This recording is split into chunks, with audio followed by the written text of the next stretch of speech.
Today from last day when we were dealing with ggplot. We're a few more tricks we're gonna look at today. So I started up a new session here, so we have to load in a tidyverse as usual. And we're going to be dealing with that MPG data set that we were using before. So if you remember, it's loaded in automatically, so I can just take a look. Bunch of cars. We had a visual that we did the other day. We built up to it, so I'm just going to show what we built up to. So we took the MPG data set, and we piped it to dplyr group by, and we grouped it by Distal, and then we piped the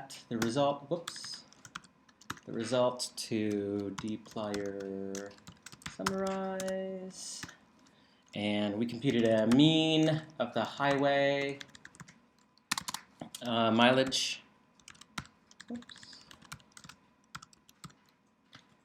And we then piped that to ggplot2,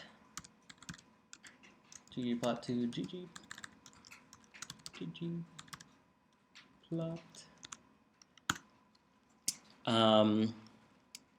We don't need to specify the data because it's just receiving the data set that we've been creating through this pipe. But we do need to tell the mapping.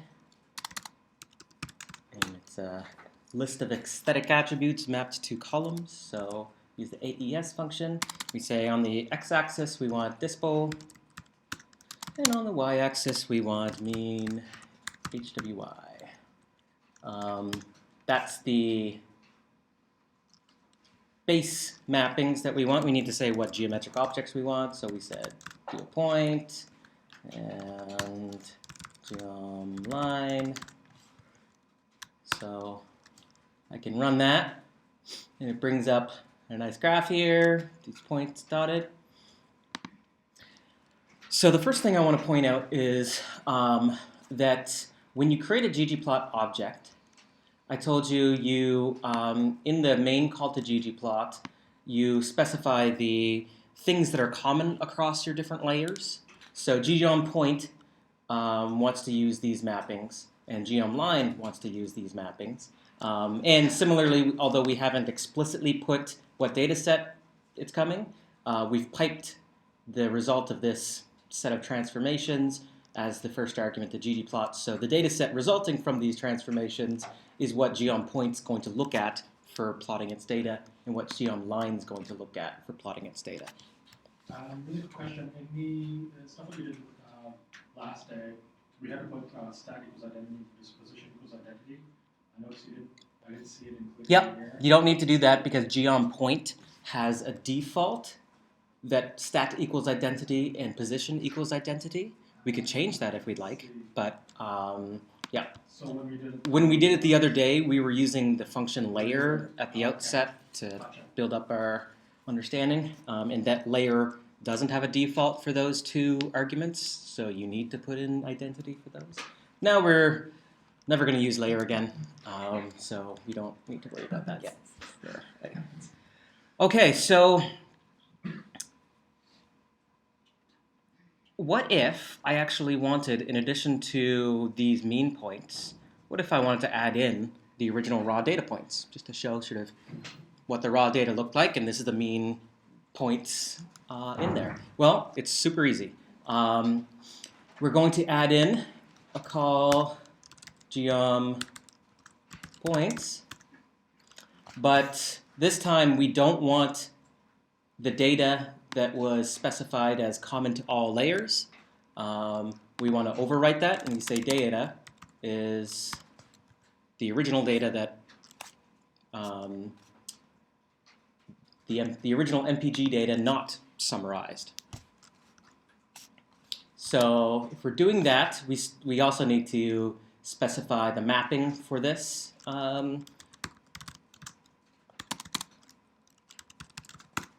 So on the x-axis, we still want dispo. And on the y-axis, we want HWY. So let's see what that looks like. Just gonna send that over. So now the mean points are in there, and they're connected. They're the ones that are connected by the lines. But all the original raw data points that contributed to those means are plotted there too. This isn't a super useful graphic. We can do a couple things to make it look a little bit nicer. So let's, for this geom point, let's give it an alpha so that they're semi-transparent. Alpha equals 0.5. And for this one, this geom point, I'm going to make it color equals red so that all the points are red. I'll also make the line color equals red. I'll run that, and now you can kind of see the mean points a little bit better and the other data points a little bit. Oh, one feature that I didn't show you the other day is that you can actually get a bigger window. So you can obviously just pull this window sideways, and that's going to resize it. It actually recomputes, so it looks a little bit nicer. But you can also click this zoom button, and it brings out a whole different window. So I'll make that big so you can make it fill your screen. If you're working with multiple screens, this is really nice because you put your visuals on one screen and watch it update as you create different things. So if you, it's maybe a little bit hard to see. If I, well, actually, let me export. Save as a PDF. And if I say preview, it won't even bother saving a file. It will open up my default app. I'm going to zoom in. And notice that these red points, the way this, I've told it the means points should be red, and they should just be solid color.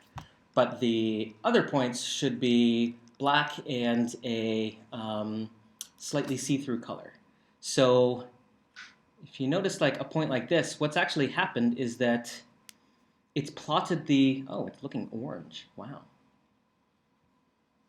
I think that's just the PDF viewer I'm using here.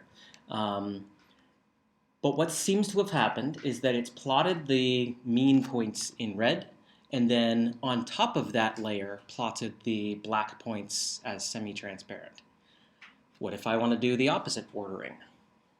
So have the semi-transparent and then have the red dots right on top. So no matter what happens, those dots are red all the way instead of this weird black, grayish red. Well, super easy to reorder the layers. Hit cancel. Make this big again. Because if you think about it, before we were actually creating these as separate objects and then adding them together. So in the same way that we would change the order of just adding them together as separate objects, we could actually just grab a chunk and put it above. Whoops, not there. So let's scroll a little bit so you can see. So this is right after the original creation of a blank ggplot object. Well, no geoms on it yet. I can call this one. I'd have to add a plus to the end so that it continues. And then call the other two. Have to take off this plus because we don't want anything at the end. So if I run that now, again, it's hard to see, but the red ones are plotted on top of the black ones. Should we make the font just a bit small? Make the font on my screen? Yeah. Sure. So you can see a little bit better. Thanks, that's great. Aha. So whatever the first function is that you call for plotting, it'll make it the base layer, and then every other layer that you add on top is just literally going to be on top. Yep, exactly. Yeah. So if you get sort of scenarios where something it should be like something's obscuring the other thing, just try to tweak the order in which you're adding those layers together. Mm-hmm. I'll answer a question first. Okay. Right here? Yeah. So it's just a really basic question just to clarify. So when you pipe stuff, you're doing it so you don't have to run it twice, right? It's just all going together? Yep. So, well, it's also so that you don't have to like come up with names for the result of each intermediary step. Right, okay, and then the plus sign? It's just you're saying do this and this and this? Yeah, Okay. it's a little unfortunate.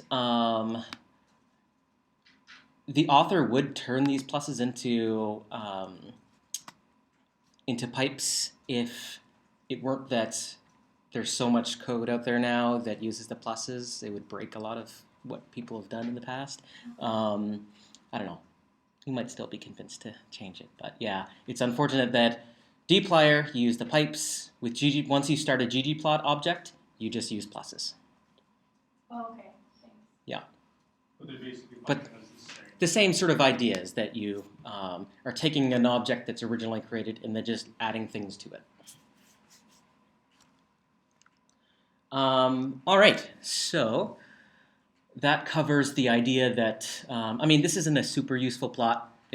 I wanted to create this plot mostly to show you that you don't need the same data for each of your layers that you're adding to the plot. You can have multiple data sources and you just combine them by actually specifying the data set that it's coming from. Let's do something else. Something a little closer to what you guys might be familiar with in terms of plots. So for each one of these mean points, let's add an error bar. What error bar should we use? This is completely aesthetic decision at this stage. Standard error. Standard error, okay.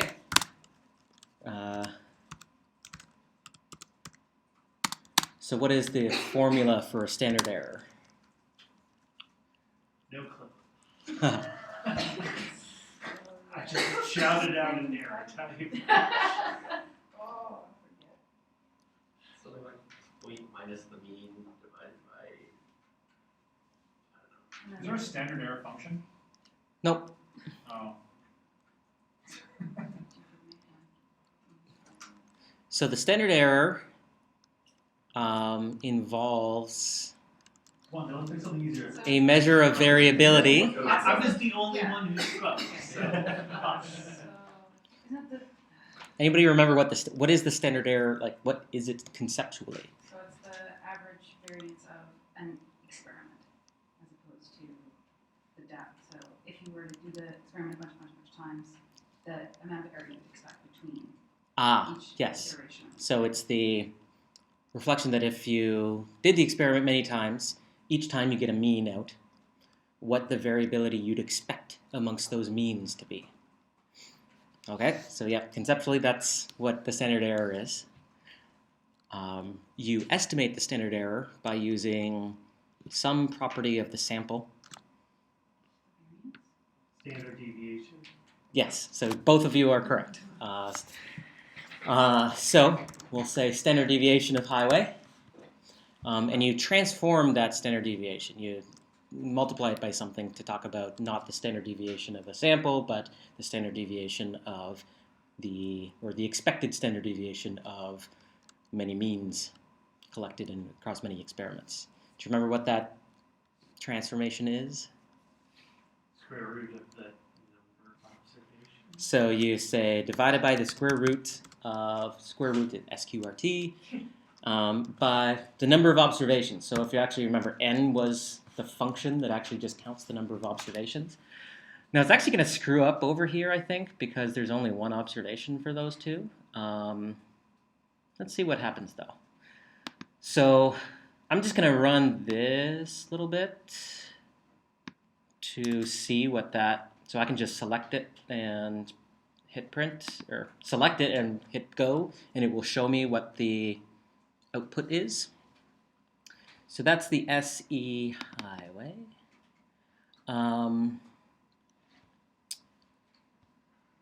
So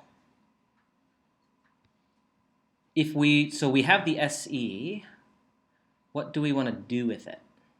What do you typically have with error bars that use the SE? Add and subtract it from the mean. Yes. Okay. I'm pretty sure we can just, so we're going to keep these points on. And so we're just going to add another geom layer at the end. So it'll be a geom, and there's actually a geom called error bar.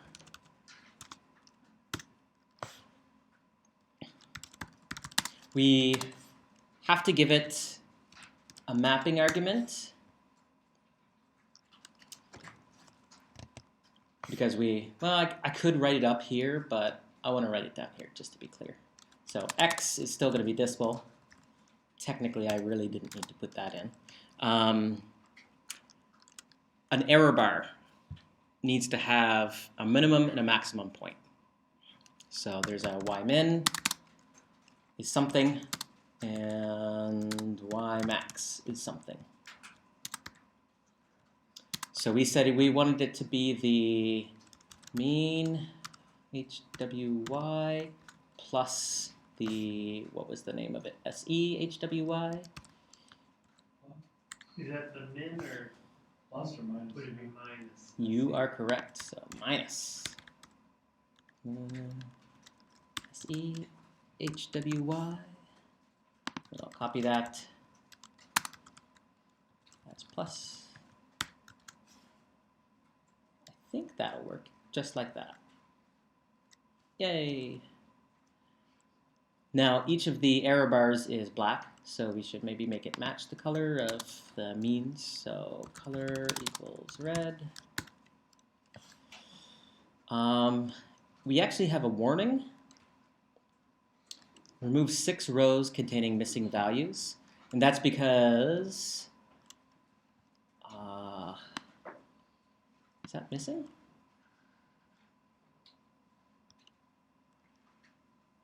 I can't see from here. Yeah, the let's see. 1, 2, 3, 4, 5.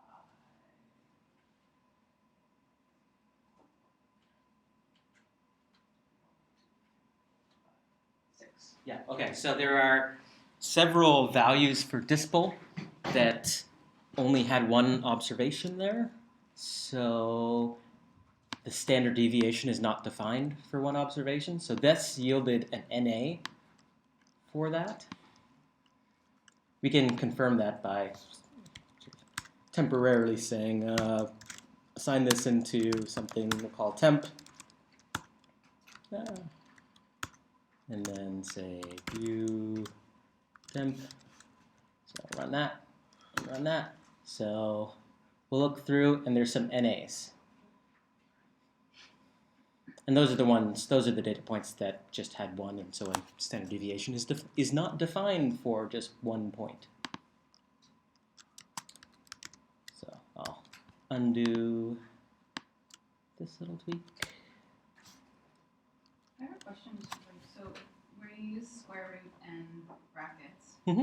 you don't have to put in Any? value because you picked from. Yes. So n. Yeah, n is smart enough to know that when it's in a call to summarize, it just needs to count the number of rows in the data set that summarize is referring to.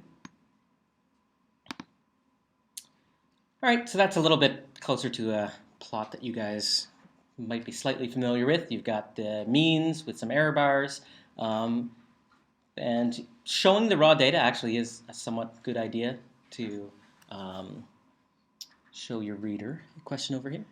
Yes, I apologize if I'm going kind of off the tracks on this, but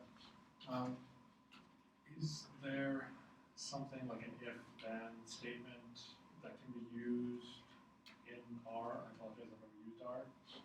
In terms of where you can perform, that would allow you to perform a certain function based on whatever's contained in the data at a given point, and perform a different function if something different is contained, like remove NAs without specifically having to filter them out or create like subsets to do different things, or Yeah. okay. Yep. There are like all the standard sort of control of flow if, yeah, exactly.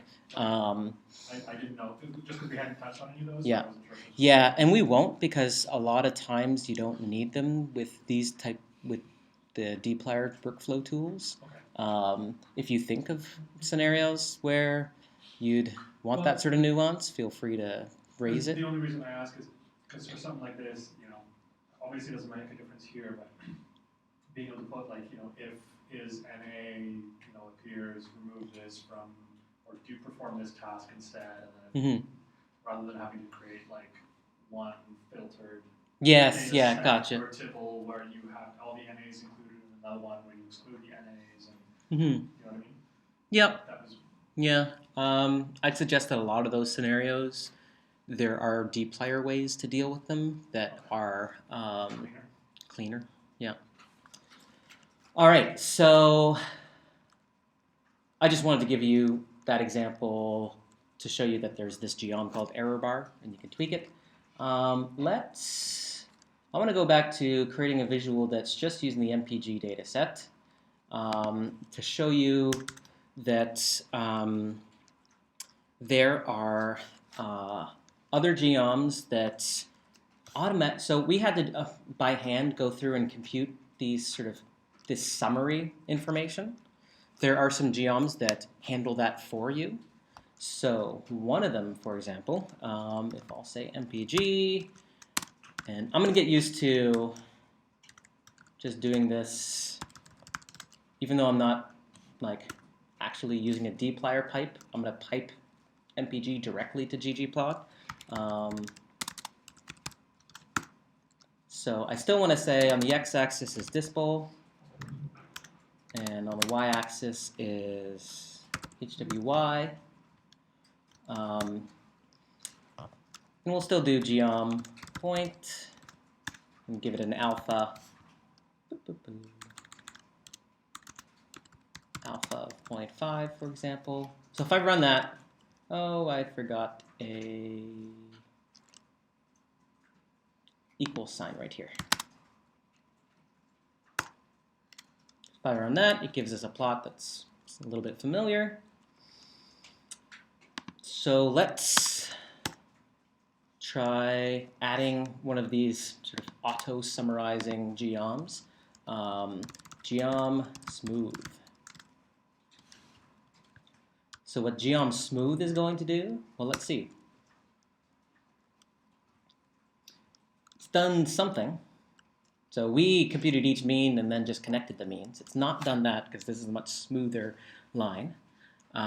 It has actually printed out a message here using LOS.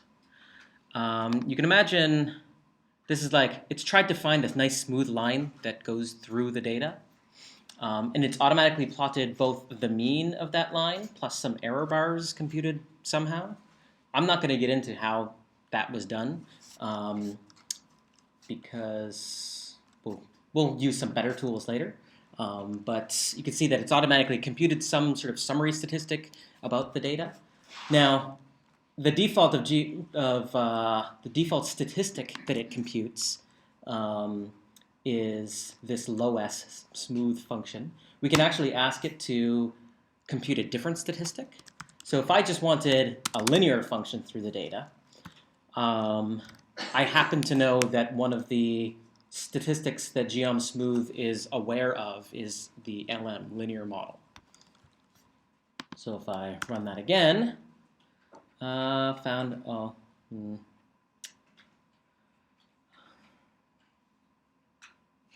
on now, here. Let me geom smooth. Haha. To change the stat, I'd forgotten this. You have to say method.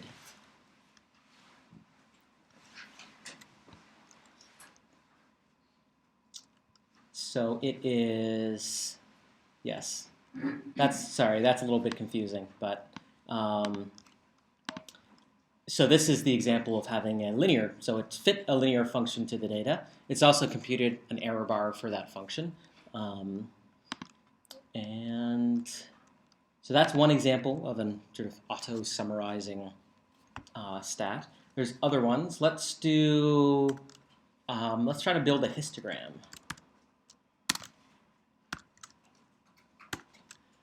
ggplot mapping equals ABS. So let's do a histogram of the, I don't know, let's do it of highway. Actually, let's just so I don't confuse you guys. Let's use Distal. So we want a histogram of the Distal values. So a histogram, if you remember, if you imagine all of these dots just suddenly there's gravity on the plot and they all fall down towards the x-axis, a histogram will have sort of predefined bins on the x-axis and just count how many dots fell into that bin. So we have to tell it what's on the x-axis, Distal, and the geom that we want is geom histogram. Run that quick. You missed a percentage sign in the. Yes, I did. There we go. So we've got a little warning here. It says using bins equals 30. Pick a better value with bin width. Okay, so we can actually, one of the arguments to the geom histogram is how big the bins are. So if we say bins equals, we can actually specify it either by bins, which is the number of bins. So if we say bins equals not 30, but 20, it does it that way. Alternatively, instead of bins, I'll just comment that out. Oh, by the way, a quick shortcut to comment things, to comment them or uncomment them is Command-Shift-C. And that comments it out. So, whoops, bin width equals, let's see, what is the scale of this? I don't know. Let's call it 0.5. So those are bigger bins, so you're going to get different, smaller number of them. So you can specify bin by the number of bins or the size of the bins. With histograms, it's a really good idea to show the same plot with, like if you're going to, even just for yourself, look at histograms, it's a good idea to look at it with different bin numbers or bin size choices because different sort of features kind of pop out from those. So one cool thing is that you can actually just do that by adding more histogram layers. Oops, put a plus there. And with a different, I'm going to go with bin number because I can think about that easier. So one with 20 bins, one with 10. Even make another one.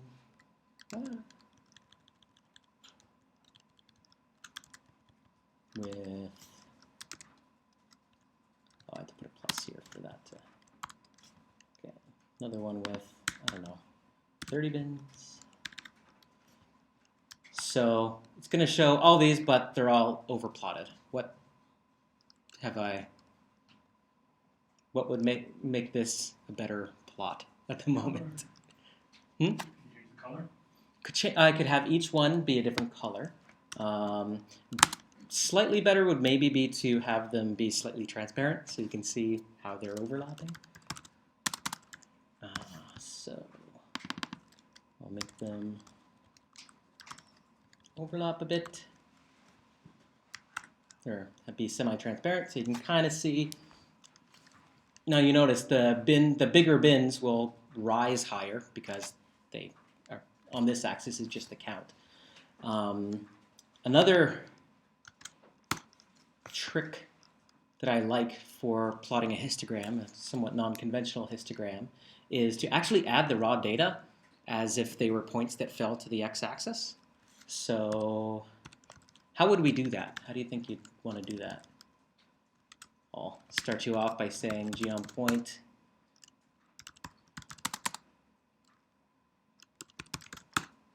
Will it just be x equals Distal and y equals 10?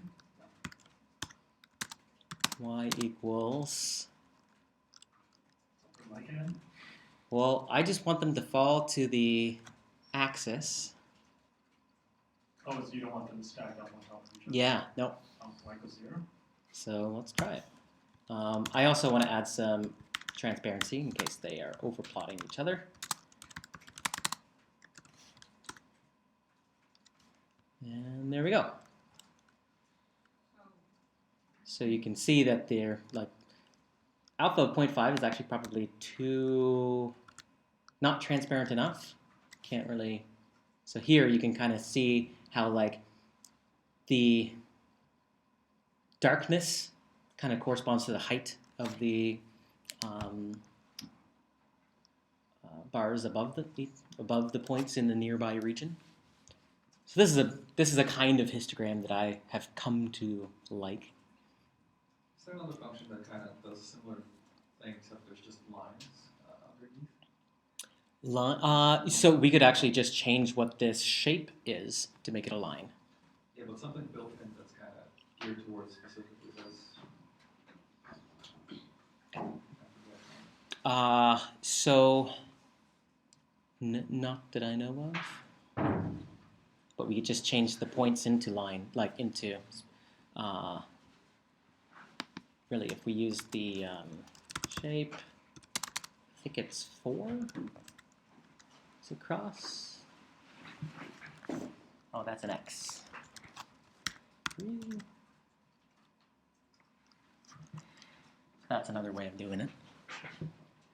Is there a way to make the colors fill in the entire plot? Like when I Aha. color, it just Gotcha. outline So that? you explored the idea of adding, okay, color.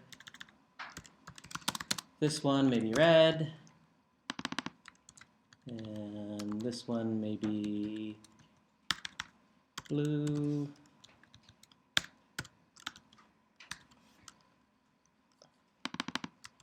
And this one maybe green.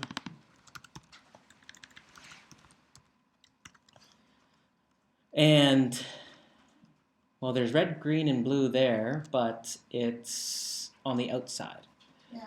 So instead of color, you want fill. Okay, thank you.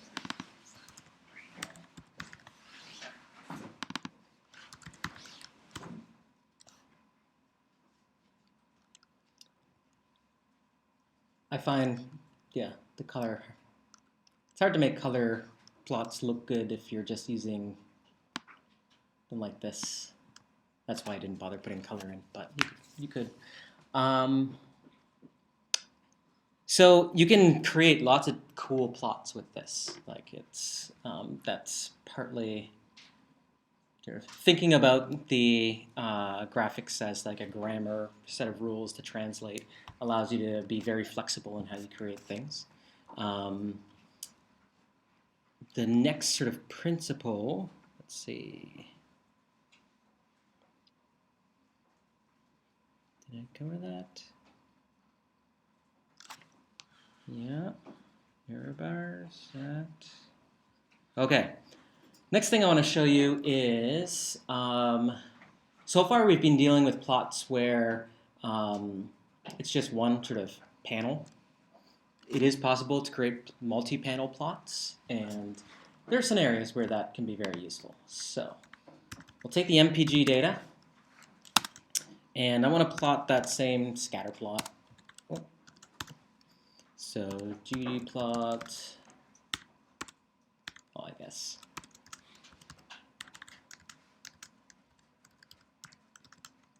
I'd forgotten to put the ggplot2 up above. My apologies. Mapping equals,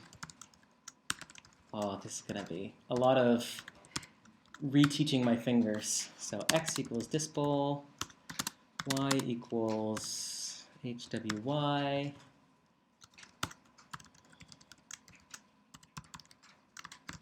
G on point. So I'll make this plot again. But what if I wanted, I don't know, there's a bunch of other, so I showed you that you could make the points differ by color. There's a bunch of aesthetic attributes about a point that we could still vary by other variables in the data set.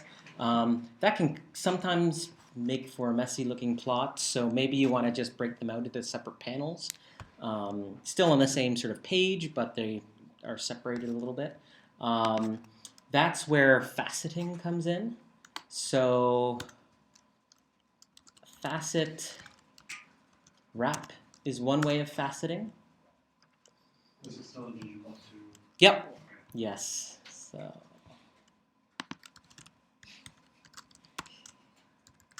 there we go. Facet wrap. So it has an argument called facets.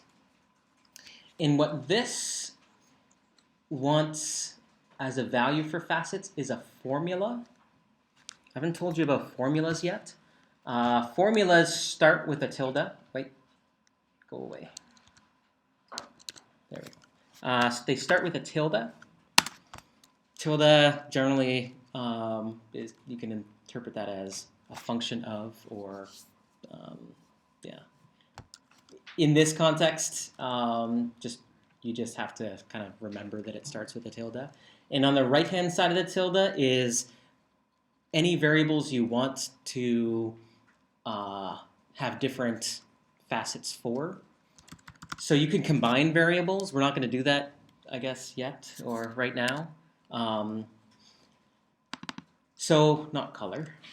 Class was one of the variables in this MPG data set. And remember, there were like 12 different classes of car. So if I run that, it creates a separate plot for each class. This class is mostly really good mileage, this class not so good mileage. So you can kind of see where each class kind of clusters. This is actually almost a better view of it than when we had each class all on top of one another with all 12 colors. I can discern the data a little bit better in this. And what the facet wrap has done is it's automatically figured out, okay, there's 7 classes, and it's just figured out, okay, I want to put it as 3 rows. There's an extra row here that doesn't have all the entries, so it's just put the first case here, second class here, third class here, wrapped around, fourth class, fifth class, sixth class, seventh class. So you can actually control, like, what if I didn't want them in? What if I wanted them to not have 3 columns, but 2 columns?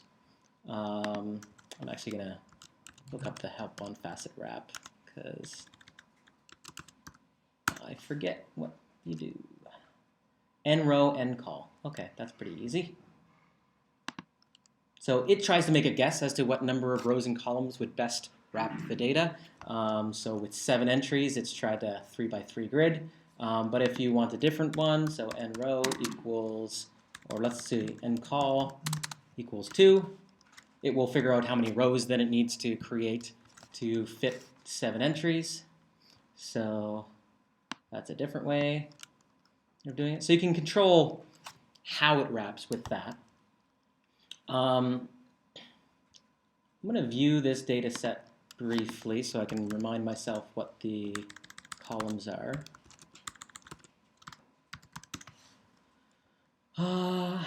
So there's class. What would be another good one? Let's do, sorry? Fuel type? Fuel type, sure. So what if I wanted a different facet for each class and fuel type combination? I would say plus, what was it, FL? So it's going to figure out each unique, what points associate with each unique combination of class and fuel type. N col equals 2 really doesn't make sense here. I'm going to take this off because it's hard to see those plots. So you'll see now the header for each facet contains 2 entries, one for the class, one for the fuel type. So I guess, I can hardly see from back here. There's that angle. So 2-seater compact, I guess. Yeah, there's actually some 2-seater only has fuel type P, so you don't have each unique combination for that. But compact, for example, has D, P, R, midsize has P, R, and etc. So it's figured out the unique combinations that are actually present in the data and combined them and then wrapped as if that were just one variable. This is perhaps something we may or may not get into.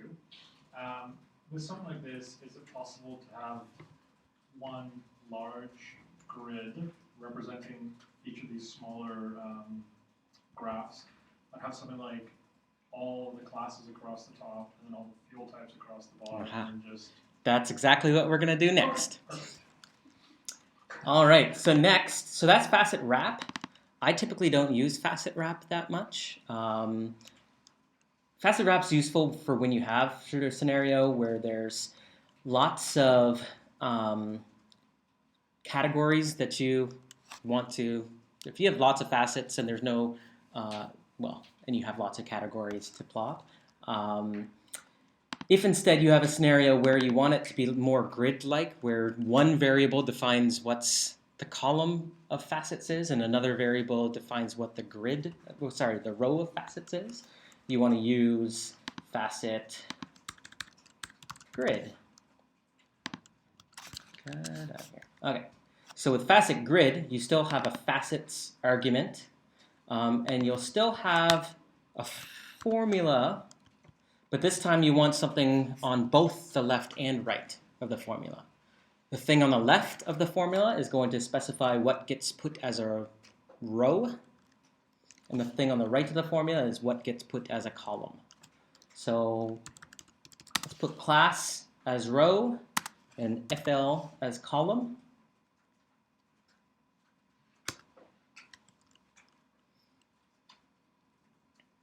So there's going to be some empty spaces here because, for example, the two-seater only had one fuel type, so you only get data points in that panel. So don't get data points for that in other panels. So this is a scenario where, I don't know, seems to be a lot of wasted space. The facet wrap probably would be better. It's easier to interpret though this, and see the different labels. So I guess it's a judgment call which one you would prefer. If you wanted it to be, if you just had one variable, you can still use facet grid. I guess if you used facet wrap, you just tell it you wanted just one row, you just say n row equals 1, and it would put them all on one row. I've typically, since I'm always using facet grid, I always just use that. So a trick to make facet grid act kind of like facet wrap and do just one variable is to call it, say I just want the class variable, so I just want rows split panels in rows, but just one column, so no variable specifying differential plotting across columns. Then I would just put a period, and it's smart enough to know that, okay, I'll just put rows like that. If I actually wanted the opposite, and I wanted a set of panels so that it's varying by class as column, I'd put a period on the left-hand side where it's expecting the row specifier. But you can just use facet wrap as well. There's no real difference. Just to illustrate that, I'll convert this to facet wrap. I'll say just tilde class, and I'll say n row equals 1. And it should look the same. Alternatively, if I say n col equals 1, comes out the same as what we had before. Actually, that's not true. This puts the name of the class at the top of each panel no matter what. Facet wrap puts the... Okay, that's a difference. I don't use facet wrap a lot. I always use facet grid. So I wasn't... So this would put them class tilde dot, puts the names on the right-hand side.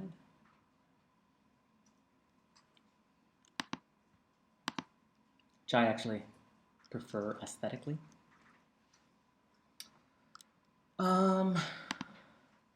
So those are the core sort of features of the ggplot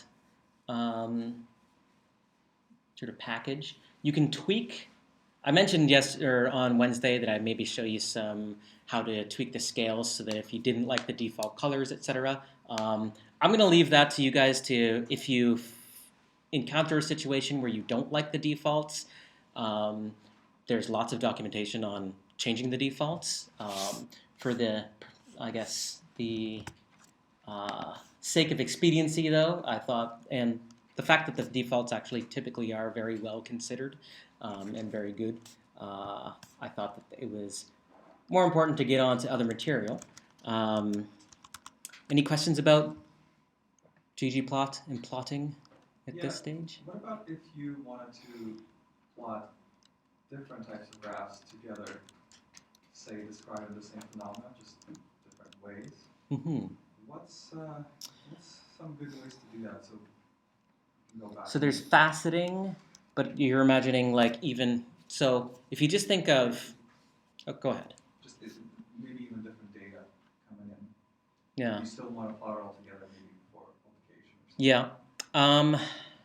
If you can't think of a way to make it so that like faceting works for you, then I'd suggest that there are ways to create a plot, what's called a plotting device, and print to that plotting device in different regions. That gets a little bit deeper into this than I intended. At that stage, I'd say, well, yeah, I typically don't like to recommend you do things by hand, but exporting the PDF and then arranging in a Keynote is certainly the fastest way to do it. It's not going to be exactly reproducible. So yeah, there's. I used to do this a lot because faceting wasn't a part of a lot of other the base plotting packages. So I'll have to look up that old code how to do it because I forget it now. Faceting has solved all my needs for that. But I can imagine scenarios where like you'd want to EEG topographic map in one area and then like a time course map in another area of the plot and maybe a behavior thing down here. And those are very different, I guess, coordinate spaces. So you're not going to be able to do it all in one ggplot with a faceting, but you would want them as the same figure. So being able to automate the process by which you create each of those plots separately with ggplots and then combine them. I'll have to go search my archives for the code that would actually combine these objects together on a single page. But it's possible, and I remember doing it in the past. I just haven't needed to do it in a long time. I've been looking at a few packages like Grid Extra and CalPlot and so on. They're all very... Yeah, I will say that the tools I'll show you down the line where we're using Markdown to create reports also kind of eliminates the need to bother with that because you can actually tell it where on the page to put each plot that you're producing. So that then, though, assumes that all your writing is in Markdown and everything too. So that, yeah, doesn't work if you're insistent on having like your Word document and just being able to import the figure. But yeah, I'll look into both of those options and elaborate as the time comes. Let's see. Okay. So I'm gonna stop the recording, not because I'm gonna start saying anything salacious, but because I'm actually gonna show a video that I thought would be very useful to end out this session on graph.